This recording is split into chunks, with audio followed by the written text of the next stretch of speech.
Penjabat Wali Kota Banda Aceh, Bakri Siddiq, menyerahkan 9 unit ambulan pengantar jenazah kepada sejumlah kampung di Kota Banda Aceh di halaman Dinas Kesehatan Kota Banda Aceh pada Selasa 4 Oktober 2022 kemarin.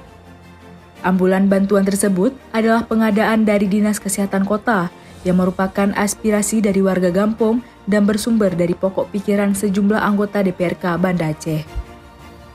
Adapun ke-9 kampung yang mendapatkan bantuan ambulan tersebut adalah Kampung Pangoraya, Ili, Kutabaro, Keramat, Lampaseh, Sukadamai, Prada, Pelanggahan, dan Kampung Ceri.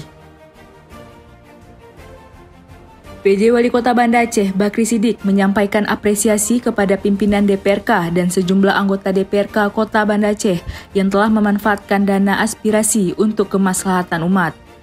Selaku daerah penerapan syariat Islam, sudah sewajarnya. Saya kira ini mungkin satu-satunya mungkin di Provinsi Aceh yang langsung menghibahkan seluruh kemampuan yang ada. Kami dari pemerintah Kota Banda Aceh tentunya sangat mendukung kegiatan yang telah diprogramkan bersama. Bakri Siddiq juga berharap dengan kehadiran ambulan tersebut bisa bermanfaat dan mengoptimalkan pelayanan kesehatan untuk masyarakat.